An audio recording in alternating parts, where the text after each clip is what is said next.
Eh oh, ça fait longtemps ici, hein. Bonjour! Aujourd'hui on se retrouve pour une nouvelle vidéo. Ça fait 1 an que je dois faire cette vidéo et il est temps de la faire. Ça y est, je suis enfin prêt pour vous parler de ma vie d'avant au final. On va reprendre toute ma vie de la maternelle jusqu'à la Redbox au final. Actuellement, je suis dans une pièce que très peu d'entre vous connaissent, peut-être les vrais comme on dit. Parce que j'ai lancé ma chaîne YouTube, j'étais dans cette chambre. C'est ici que tout a commencé. C'est ici que les let's play ont commencé. C'est ici que ma passion pour le montage a commencé. C'est ici que tout a commencé. Et c'est dans cette pièce que j'ai commencé à travailler pour des youtubeurs et du coup avoir le métier que j'ai aujourd'hui. C'est symboliquement cool de faire l'intro dans cette putain de chambre. Alors oui, mes cheveux. Alors il y a 3 semaines j'avais les cheveux bleus, aujourd'hui ils sont blonds. Bon, ils sont pas que blonds. Comme vous pouvez le voir ici, il y a du brun. Je vais pas raconter l'histoire, c'est très long, mais si vous voulez connaître l'histoire, vous pouvez aller voir sur Instagram. Il y a en temps fort l'histoire de mes cheveux blonds et bruns. Oui, il y a eu un raté.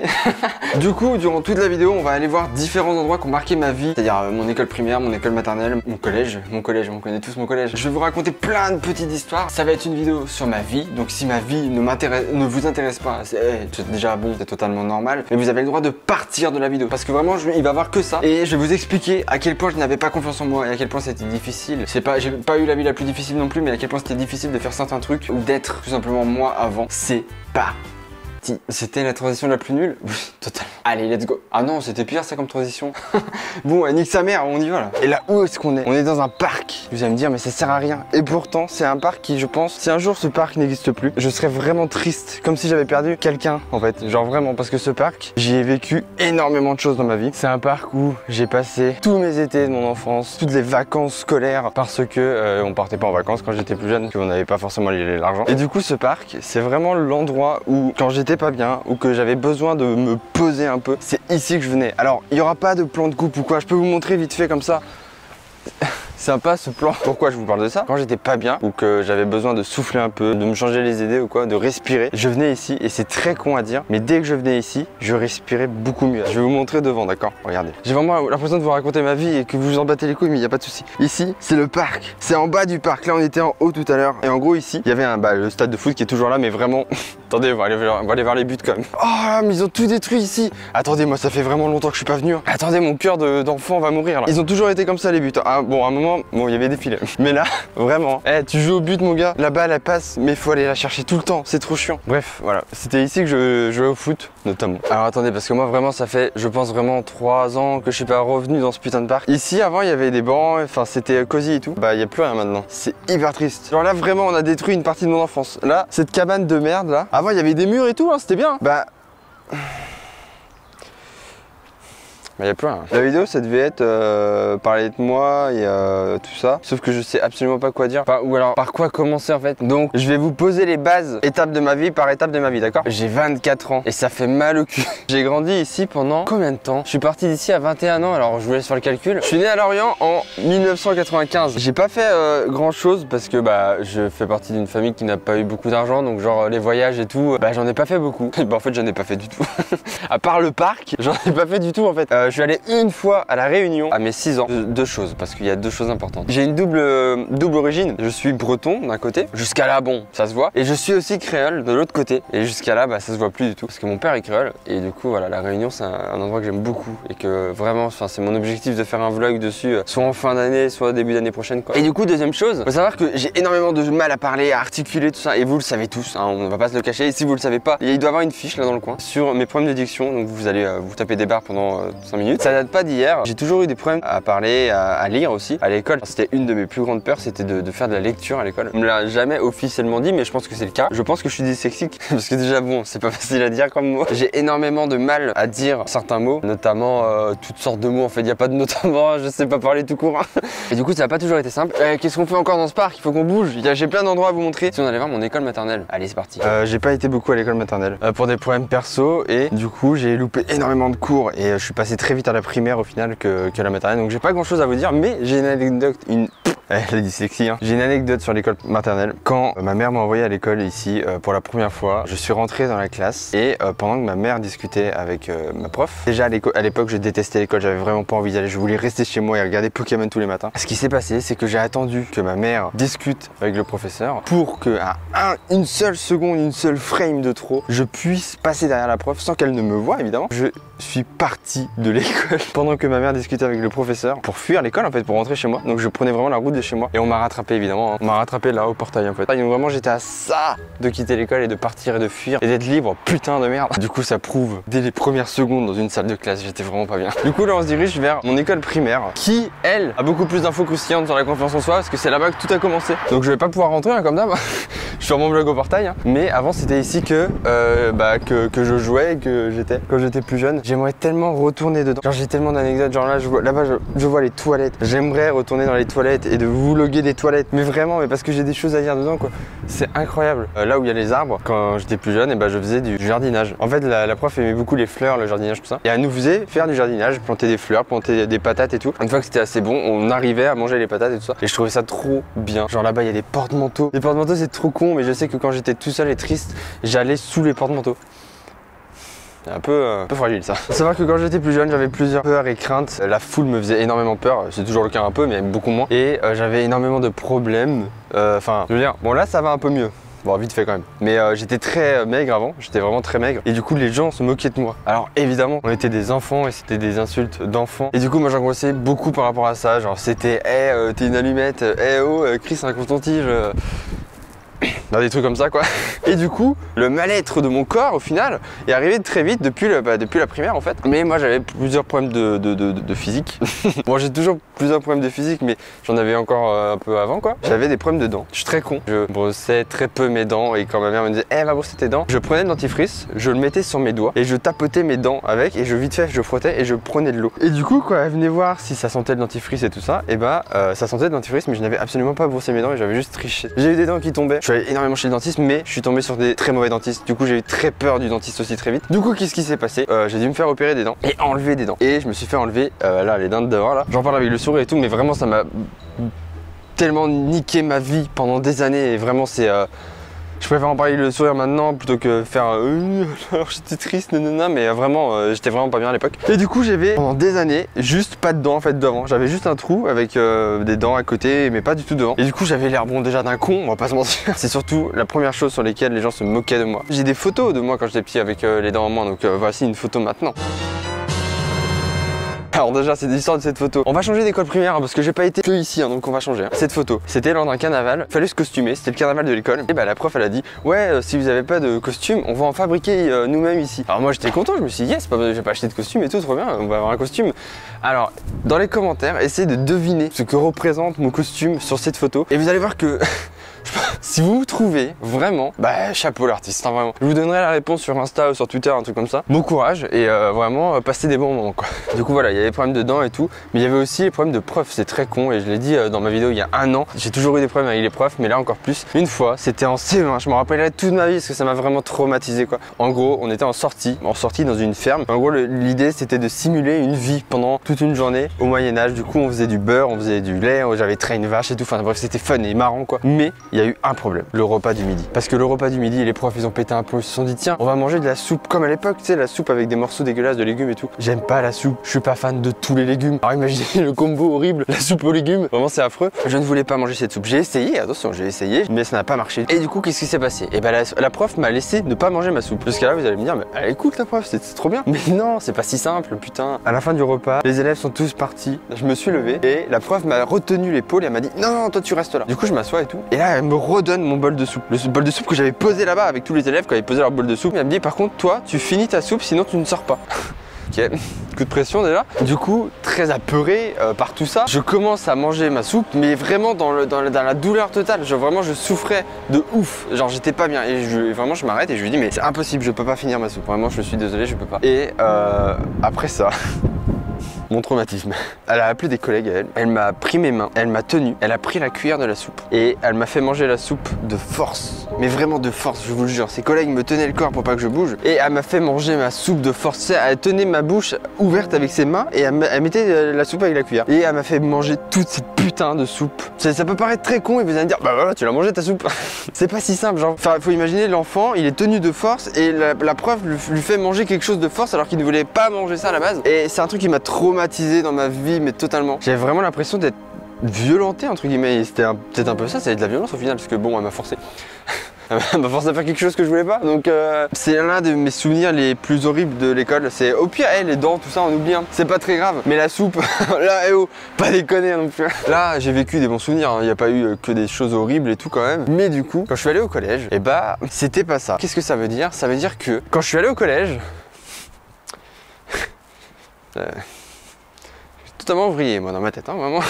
Fais n'importe quoi. On va aller dans ces jouets pour vous dire un truc très important et je sais que c'est votre cas, beaucoup d'entre vous, parce que vous me l'avez tous dit. Vous êtes beaucoup à me dire ouais, je me trouve pas beau, ouais machin, tout ça. Et bah, sachez une chose, c'est que c'était déjà mon cas à l'époque aussi. Alors c'est toujours un peu le cas, je me suis jamais trouvé beau, j'ai encore moins en primaire et tout. Ça m'a pas aidé non plus de me casser tout seul en fait. Il y a un truc qu'il faut qu'on retienne tous, et même aujourd'hui, et moi aujourd'hui, vous maintenant, c'est qu'il faut pas se casser nous-mêmes, parce que si on se casse nous-mêmes, mais il y aura personne pour nous complimenter ou quoi. Les compliments, c'est ce qui fait le plus plaisir au monde et ça peut aider. Genre, faites des compliments aux gens. Si vous trouvez un truc joli, même un dessin, pour vous c'est banal de dire ouais c'est joli, mais dire à la personne que son dessin est joli, ça va trop l'aider, ça va lui faire prendre confiance en elle en fait. Elle va se dire ah putain, il y a une personne qui a aimé mon dessin. S'il y a une personne qui a aimé mon dessin, il y en a d'autres qui peuvent aimer. Et je vais prendre l'exemple de mes vidéos sur ma chaîne. J'ai fait des vidéos sur ma chaîne YouTube pour divertir les gens, pour partager ma passion qui était le jeu vidéo à l'époque. Tout ça pour dire qu'il y a des gens qui m'ont complimenté, ouais bah ils m'ont complimenté quoi. Ils m'ont mais c'est pas possible. Ils m'ont complimenté, ils m'ont dit que mes vidéos c'était cool, que ce que je faisais c'était cool, alors que bon, à l'époque c'était pas ouf, faut pas se mentir. C'est toujours pas ouf d'ailleurs, mais ça fait toujours plaisir d'avoir des compliments et de se dire, il y a des gens qui ont aimé ce que t'as fait, il y a des gens qui ont apprécié ce que t'as fait. Si vous pouvez complimenter des gens ou leur dire des choses qui font du bien, mais faites-le vraiment, parce que c'est très important. Si vous vous trouvez pas beau ou que voilà, vous trouvez plein de défauts, essayez de trouver des qualités. C'est en trouvant des qualités que les défauts en deviennent aussi. Je suis pas sûr de cette phrase, hein. C'est pas un dicton, hein. C'est vraiment moi qui viens de le dire et je suis pas sûr du tout. C'est parti, on va au collège. Du coup le collège est ici, qu'est-ce qui s'est passé au collège? Je suis arrivé en 6ème, la 6ème. Eh, quelle année hein. Je n'ai rien branlé pendant ma première année de 6ème. Pourquoi je dis première année? Parce que évidemment du coup j'ai redoublé l'année de 6ème au final. Du coup je suis arrivé en 6ème et je connaissais absolument personne, mais vraiment quasiment personne. J'avais plus mes repères que j'avais en primaire et tout. Du coup qu'est-ce qui s'est passé? J'ai fait n'importe quoi, j'ai rencontré de nouvelles personnes et pas forcément les meilleures. Enfin ils étaient très sympas, hein. Ils sont sûrement toujours très sympas, mais c'était pas forcément les meilleures personnes non plus à côtoyer une première année. J'ai commencé à sortir, j'ai commencé à traîner avec des mauvaises personnes, j'ai commencé à sécher aussi. Oui, ça m'est déjà arrivé de sécher quelques heures de cours, j'allais dire une mais non, quelques heures. Voilà, c'est l'année où j'ai fait n'importe quoi, où en cours j'écoutais pas, j'envoyais chier les profs et tout, enfin bref, j'étais un connard. Bah j'étais avec des redoublants déjà, j'aurais pu... Il y avait quand même un indice, tu vois, c'était une puce à l'oreille. Tu te dis, ah ils ont tous redoublé, est-ce que je dois faire comme eux? Du coup, oui, j'ai fait comme eux. Et à la fin de l'année, bah, je suis arrivé au moment où, bon, bah, madame, votre fils ne peut pas passer en 5ème. En fait, il redouble. Du coup, tous mes copains, bah, ils sont partis en 5ème sans moi. Et je me suis retrouvé à nouveau tout seul. Et bon, après le collège, je vous ai énormément parlé du collège déjà dans ma vidéo il y a un an. Si vous n'avez pas vu ma vidéo il y a un an, c'est ici pour vraiment beaucoup plus de détails de l'époque du collège. Alors, il faut savoir que c'est à cette époque où ma vie a totalement changé à un niveau que je vous ai expliqué tout à l'heure, au niveau des dents. Il faut savoir que j'ai été chez le dentiste, j'ai trouvé un bête de dentiste. Vraiment, j'ai fait une 50aine de rendez-vous chez le dentiste. Qu'est-ce que c'est d'ailleurs? Et il m'a totalement réparé mes dents. Et c'est au collège que j'ai eu à nouveau des dents et que je me sentais vraiment mieux et plus du tout mal à l'aise de parler aux gens et de sourire. Et il y a un truc que je vous ai pas dit tout à l'heure à l'école primaire. Vous savez, à l'école primaire, il y a les photos de classe, il y a les photos individuelles, etc. Et à chaque fois sur mes photos, je vais vous en montrer quelques-unes. Hein. J'étais comme ça. Je souriais comme ça, je souriais pas genre les dents, tu vois. Parce qu'en fait j'étais très mal à l'aise du fait de pas avoir de dents. J'avais posté une fois sur Instagram, j'avais dit c'est un faux sourire en fait, c'est un sourire triste. En fait ma plus grande peur à chaque fois pour les photos, c'était quand le photographe me disait il faut sourire maintenant. J'étais là en mode merde, je fais quoi en fait? J'ai pas du tout envie de sourire, je suis pas bien là monsieur. Je suis pas à l'aise là. Là par exemple là je souris mais je suis toujours pas très à l'aise avec mes dents. Et du coup à l'époque des photos, et ben, j'étais toujours comme ça. Je souriais jamais parce que je ne voulais pas montrer le trou dans mes... Et je l'ai fait une fois, donc il y a une photo où je l'ai, donc c'est cool. C'est cool à vous montrer du coup. Mais voilà, c'est toutes ces photos où on pourrait croire que je suis heureux et content. En fait, j'étais juste très malheureux et j'étais là en mode putain, mais non, j'ai pas envie de sourire. En fait, je suis triste là, j'ai pas envie de te montrer mes dents, fils de pute. Moi, j'ai pas réagi comme ça, j'avais 6 ans. Et vraiment, ça peut paraître très con, mais au collège, du coup, ça m'a vraiment changé ma vie quand mes dents étaient réparées, que ça allait beaucoup mieux. Parce que il y avait plus de moqueries, déjà, il y avait plus de regards bizarres. Enfin, le nombre de moqueries et de regards chelous que j'ai eu quand j'étais plus jeune, mais je raconte même pas. Et quand t'es un enfant c'est pire parce que du coup ça t'infecte 10 fois plus. Vous savez, en troisième on a le truc de qu'est-ce que vous voulez faire plus tard dans votre vie, et moi je savais pas du tout. Et j'écoutais à l'époque Skyrock, D-Fool, je trouvais ça trop bien, les mecs ils s'amusaient toute la soirée, ils rigolaient et tout. Je me suis dit mais putain c'est ça, je vais faire un taf où je rigole, où je m'amuse tous les jours et que je suis content d'aller au boulot. Et je me suis dit bah je vais faire comme eux en fait, je vais faire de la radio finalement. J'ai commencé à faire des recherches de radio et tout. Et un jour ma grand-mère a trouvé un article dans un journal qui expliquait qu'il y avait une radio de jeunes, une association qui faisait une radio de jeunes, qui cherchait des gens. Elle m'a dit tiens va voir et tout, ça peut t'intéresser et tout. J'y suis allé et forcément ça m'a intéressé, c'était bien, c'était cool. J'y suis resté quelques années et du coup on va y aller. Elle est plus du tout d'actu aujourd'hui, mais on va aller là-bas parce que je vais vous raconter l'histoire de la radio là-bas. Donc c'est y part. La radio c'est vraiment la première chose que j'ai tenté. Je me suis dit putain je vais faire de la radio et tout. Je suis arrivé, il m'a fait faire une maquette que je n'ai pas et que je n'ai plus et que je n'aurai plus jamais. C'est triste putain. Mais il m'a fait une maquette et c'était vraiment très gênant. J'étais pas à l'aise et c'est à ce moment-là où je me suis dit what the fuck. Ça se trouve la radio c'est pas du tout fait pour moi parce que je suis pas à l'aise dans ce que je fais. Je suis soufflé alors que j'ai pas couru. C'est là où je vois que les 24 ans ils font mal au cul. Du coup en 2013 j'ai lancé ma chaîne YouTube et j'ai fait de la radio. Ma chaîne YouTube je faisais du let's play, donc je parlais tout simplement au micro, il n'y avait même pas ma cam et tout, donc c'est vraiment différent de ce que je fais maintenant et de ce que je pouvais faire à l'époque à la radio. Je sais pas pourquoi je suis soufflé. Eh oh, pause.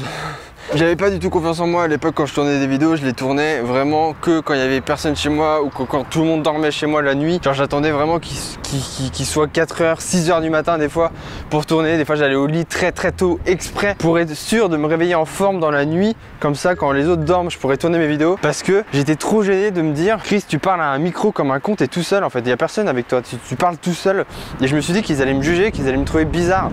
C'est pas faux, sûrement d'ailleurs, c'est sûrement ce qu'ils ont fait. Mais du coup je me suis dit la radio ça peut me décoincer. J'étais conscient que j'étais timide, j'étais conscient que j'avais pas confiance en moi, je savais que la radio ça pouvait m'aider. Je savais que...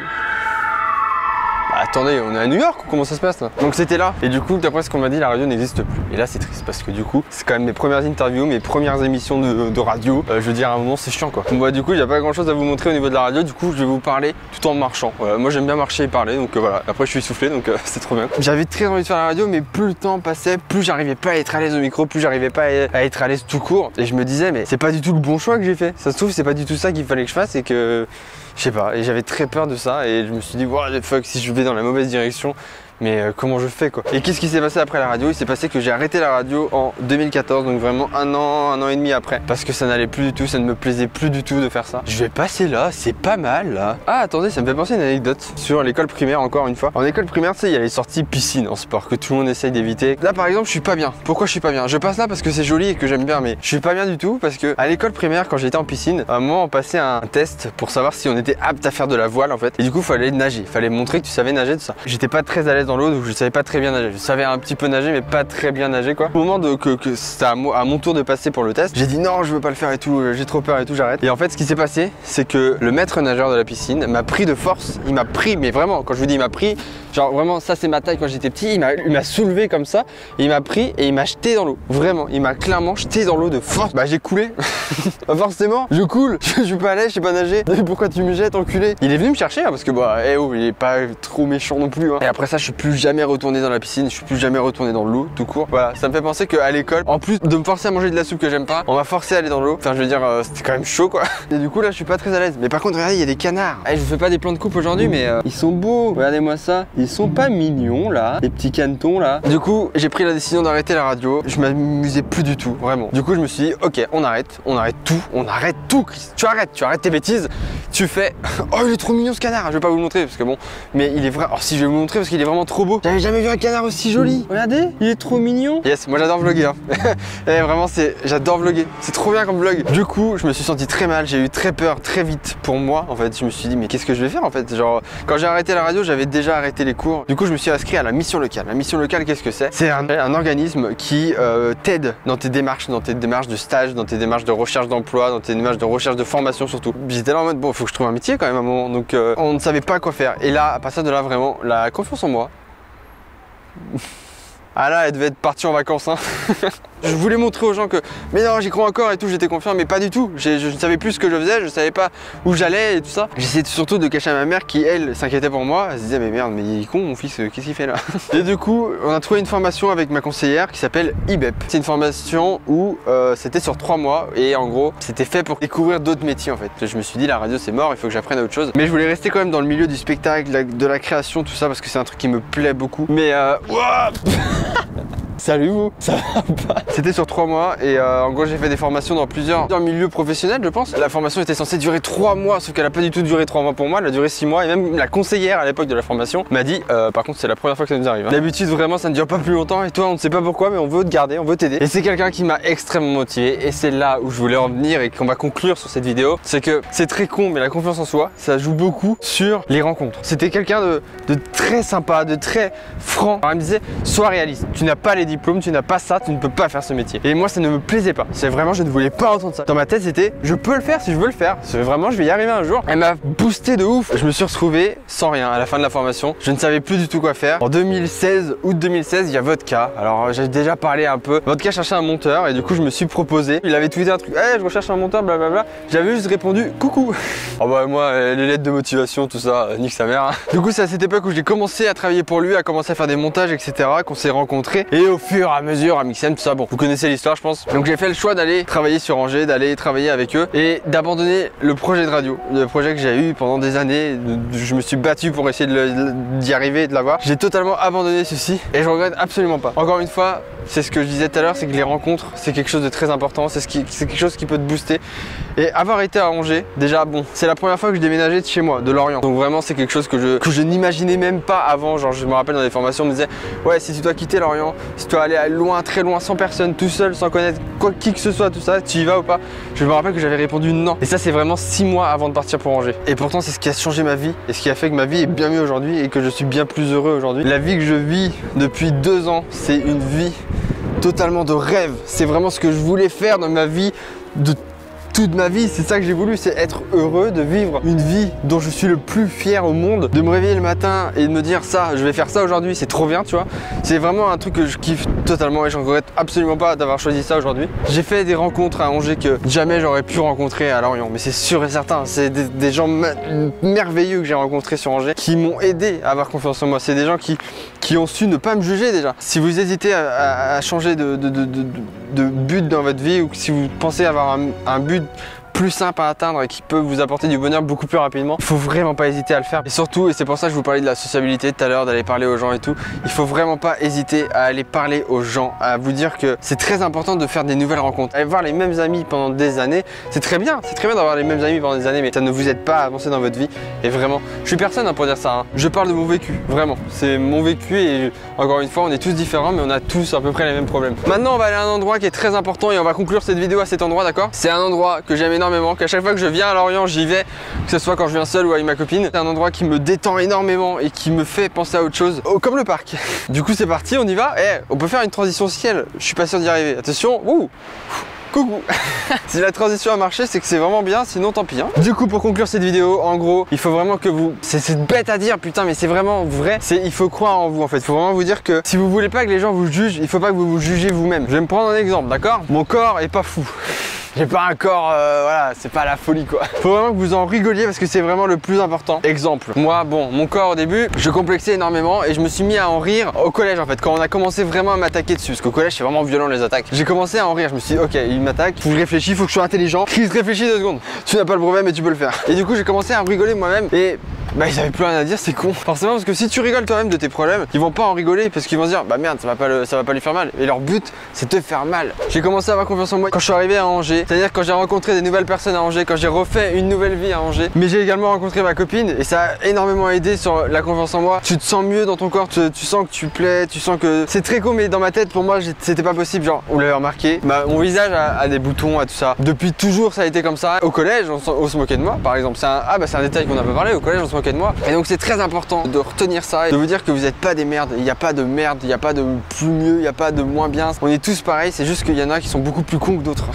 Après, encore une fois, je suis personne, j'ai pas fait de psychologie, j'ai pas de diplôme. Je vous dis juste mon vécu et mon ressenti et comment moi je le vis, parce que je me dis que si on en parle tous ensemble, il y a forcément un moment où ça va marcher et vous allez peut-être avoir envie de discuter tout ça. Donc vraiment, aujourd'hui dans cette vidéo, les commentaires c'est fait pour ça. Parlez entre vous, discutez, débattez, racontez vos histoires, tout ce que vous voulez. Il est temps de finir cette vidéo, j'espère qu'elle vous aura plu. C'est peut-être pas du tout à quoi vous vous attendez. C'est pas du tout ce que je voulais faire il y a un an, c'est pas du tout ce que je voulais faire il y a 2 mois comme vidéo. J'ai raconté ma vie pendant je ne sais pas combien de temps, j'espère que cette vidéo ne durera pas très longtemps. Ça m'a mis 5 ans pour ressentir tout ça et sentir ce bien-être en moi. Donc dites-vous que c'est très long, que c'est un travail sur une longue durée, mais que vous pouvez y arriver. J'espère que cette vidéo vous aura plu. Je vous dis à très bientôt. Ciao. Bonjour, je rajoute ce petit passage dans la vidéo après l'outro parce que je réfléchissais sur la route et je me suis dit que j'avais oublié quelques points importants et qui m'ont beaucoup chamboulé ces derniers mois. J'ai perdu ma grand-mère en août et ça n'a pas été simple au début. Le jour d'enterrement, je me suis rendu compte que c'était pas simple du tout et que en fait je me rendais juste pas compte de la douleur que ça me faisait. Et du coup, si j'ai juste un message à vous faire passer et c'est un message vraiment très important et du coup il fallait que je le fasse et il fallait que je le rajoute sur une aire d'autoroute. D'accord? Prenez le temps de dire aux gens que vous aimez, que vous les aimez. Genre, je suis le premier à ne pas dire je t'aime, mais vraiment, je galère tellement à dire les mots comme ça, et surtout avec ma mère et tout. Et je veux vraiment changer ça parce que j'ai peur de me dire trop tard, merde, j'aurais dû le dire avant. Et c'est très important, et vraiment, ça n'a rien à voir avec la confiance en soi, mais je voulais parler de ça parce que ça m'a tellement touché ces derniers mois. Prenez votre courage à deux mains et allez-y, et vraiment dites-leur parce que quand ce sera trop tard, ce sera trop tard et j'ai énormément de regrets par rapport à ma grand-mère. C'est très con à dire, mais voilà, j'ai plein de trucs que je voulais faire, j'avais des idées, enfin, je voulais qu'on pourra plus rien faire. C'est voilà, c'est une grosse ambiance en tout cas en fin de vidéo. Faites en sorte de ne pas avoir de regrets une fois que les personnes que vous aimez vont partir parce que ça sera beaucoup trop tard et une fois que ce sera trop tard, vous allez avoir l'air con. On va pas se mentir, vous allez avoir l'air con. Vous serez surtout très triste et un regret comme ça où tu sais que quoi qu'il arrive, tu peux faire tous les efforts que tu veux, tu ne pourras rien changer et rien ajouter. Et vraiment, croyez-moi, c'est les pires regrets au monde, mais vraiment. Du coup voilà, vraiment prenez le temps de dire je t'aime à n'importe qui, vraiment, mais faites-le parce que c'est ultra important. Et encore une fois, aimez-vous en fait. C'est chiant et cucu cette fin, mais c'est tellement la vérité, c'est aimez-vous, dites-vous les choses en fait, vraiment. Complimentez-vous, il y a beaucoup trop d'embrouilles et de haine, c'est vraiment, je suis vraiment Miss France, hein. Il y a beaucoup d'embrouilles et de haine dans le monde pour que derrière, si on en rajoute encore plus, et forcément la vie elle est horrible en fait. Croyez en vous, croyez en vos compétences, croyez en votre physique, voilà, si vous êtes atypique. Je vous fais des bisous, à la prochaine et aimez-vous. Et vu que je suis sur une aire d'autoroute, il y a les routiers là-bas qui me regardent vraiment très bizarre en mode il fait quoi ce fils de pute avec sa caméra là? Du coup je vais les laisser hein. Et puis voilà, j'espère que vraiment que ça vous aura plu, je répète, parce que c'est très important comme vidéo pour moi. Et voilà, merci beaucoup d'être là, merci beaucoup de m'avoir fait des compliments, d'avoir complimenté mes montages et mes vidéos depuis 5 ans maintenant. Merci beaucoup de me dire que ce que je fais c'est cool, je vous en remercie beaucoup. Je le dis pas souvent, donc profitez-en, moi je vous le dis hein. Salut!